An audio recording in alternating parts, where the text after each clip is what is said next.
These are images of naked women that I'm looking at, and I just got done looking at, and defiling myself to these images that I just looked at.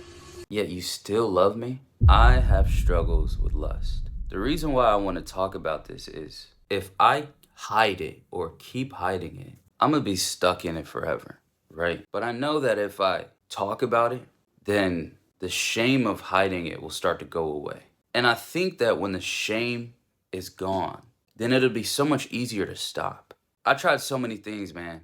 I tried what they call nofap. I've tried trying to understand it psychologically, how to stop watching porn.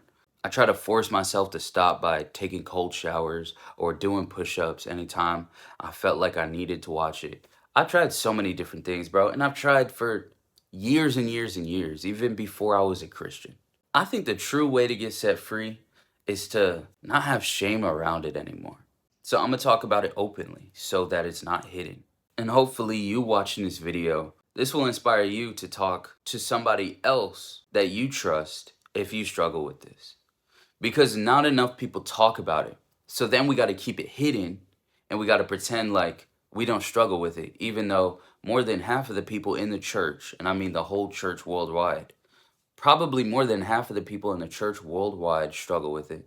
I think it's like between like 50 or 60% of women have watched porn and like 80% of men have watched porn in the church. So we're adults. Why are we like hiding this still? And we know the more that we hide something, it's like a breeding ground for the devil to say, yes, you got to hide this. So I'm going to pour as much gasoline or as much shame on it and just light it ablaze. But when you bring it out into the open, he has no more power. So let's get into it. My struggle with lust started like this, right? When I was 12 years old, I was exposed to porn for the first time in my life. I don't know how I found it, but I stumbled across it when I was like 12. I was in my bedroom. I was like on a PlayStation, on a web browser. And I don't know, it led me to a website where I seen porn images of naked women. And for the first time, I discovered masturbation. And I thought it was the greatest thing on God's green earth. And ever since then, I literally never stopped. That's 13 years. And then, of course, a couple years later, I got introduced to sex. I lost my virginity when I was 14. I felt really, really disgusting afterwards. But all my friends made me feel like, bro, that's the greatest thing ever. You had sex before us. You should feel proud. So I had all these people like reinforcing the lust into me. Because of course their parents were probably in lust and then they passed it down to their children through their genetics. And also it happens in the music, in the movies, it's everywhere. So now I was like 14, I was so confused. Because I used to go to church as a kid, so I was like, this is wrong, right? But everybody's telling me it's right. How do I know it's right and wrong? So that's when it started. But I was like an awkward kid in school, so eventually all the other kids started having way more sex than me by the time I graduated. And I thought I was behind. They said, this is the thing you're supposed to focus on the most. And I was like, I'm behind. So when I turned 18, I started learning about pickup and started watching like dating advice channels on YouTube. And it basically is just like how to sexualize women and get as much sex as you want. That's really what it is. They call it dating advice, but it's like it's like lust advice, bro. If you have discernment, you understand what I'm talking about. So I started using it and it worked. And I just started just having casual sex. And it's interesting because every time I would meet up with a girl, I had this gut feeling like I don't even actually want to do this. But then I would just say the same things that those kids would say to me. They'd be like, what, are you gay? And I'd be like, no, I'm not gay. So then it's like, why are you not having sex with this girl that's right in front of you? I'm like, oh, okay. If that's the logic, let me just do it. So I didn't know until I turned like 25. But this is when I was a teenager. I was like 18, 19, 20, 21.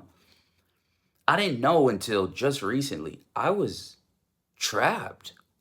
I was like stuck in lust. It's not like I wanted to do it. I was stuck. And I just kept doing it. And I kept listening to the rap music that told me that that's the best thing in the world is getting money and females. When I was around 21 or 22, I got into a relationship with a girl. And we ended up moving in together.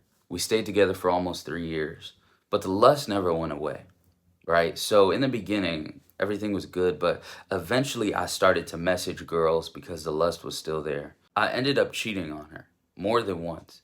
And I never seen myself as somebody who does that. I always thought I was a good person or a good kid. And I ended up cheating on her literally more than once. So I thought I was just like done for. Or I thought I was like the most evil person in the world.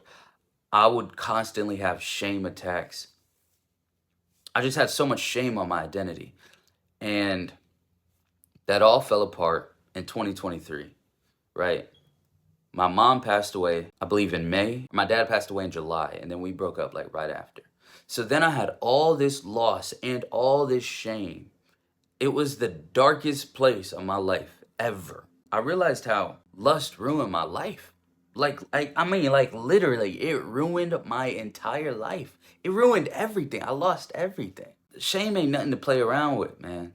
It's a real thing. It is a dark force that exists in this world, and it will attach itself to us if we let it. So anyways, I gave my life to God in 2024, April 2024, and I started to get deliverance. I started to watch these deliverance videos on YouTube. I started to learn so much. I started to learn about like Jezebel spirit, lust, spirit spouses, which means you marry a sex demon. I started to learn about the sex demons that show up in your dreams, like the incubus and the succubus.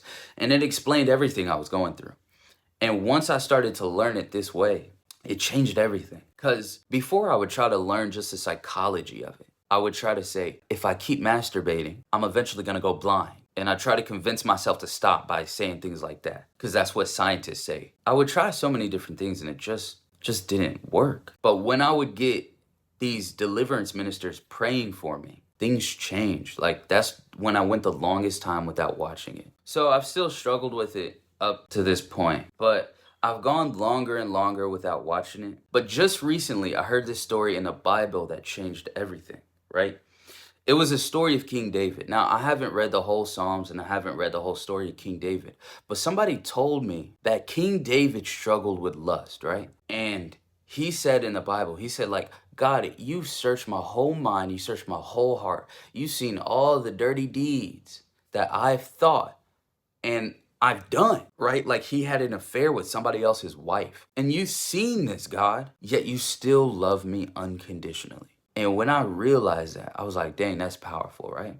It didn't transform me, but I was like, dang, that's powerful. Until the next time I watched porn. When I did it, I remembered that song and I remembered all these images. This is gross. All these images I just looked at are disgusting. These are images of naked women that I'm looking at, and I just got done looking at, and defiling myself to these images that I just looked at. Yet you still love me? You still love me exactly the same. This is what changed everything. No matter what I do, God is gonna love me. Now shame has no space here. Shame has no legal right here. And now for the first time, I'm actually experiencing God's love, grace, and mercy. His mercy because I deserve to feel shame and I deserve to die a sinner's death and I deserve to be in hell. But he is merciful, so he doesn't give me that punishment because Jesus Christ already took that. That's how much he loves me. And his grace because I don't deserve his love after what I do, but he gives it to me anyway because of who he is, not because of who I am. That was the first time I experienced that. So instead of trying to condition myself to stop watching it because I just got to be so perfect for God, it's really how much he loves me is so convicting. His love for me is so convicting. I don't even want to watch it. Why would I want to disrespect my Father, my Creator that way? When he loves me so much, I don't want to take advantage of it. I don't have to shame myself or guilt myself. I just don't want to do it because of how much he loves me. It's like my uncle. He used to try to guilt me and shame me into never drinking alcohol. You never do drugs because you're going to end up like those people on the street. Guess what it made me want to do? It made me want to do drugs and drink. When you tell somebody not to do something, you can't do it, it makes them want to do it more. You can't force nobody to love you. God doesn't force me to love him. God doesn't force me to never sin. He gives me the free will. And because his love is so free, his mercy and his grace is so free, it's convicting, bro. It convicts me that I don't even want to. I don't want to take advantage of that. So hopefully my story and my courage to share this inspires you to, I don't know, share either in a comment section, share with a pastor that you trust, share with a mentor that you trust, share with a brother or anything so that you can be set free from this. At least be set free from the shame. I can't sit here and act like I know how to completely never watch porn ever again. I do believe that hopefully one day I will be set free completely. I don't know. But at least be set free from the shame. Because God's not shaming me. It's the devil. Devil don't get a seat at our table. Okay? There's no shame. There is zero shame. So many people struggle with it and we just don't talk about it. I hope this video helped you in any way, shape, or form.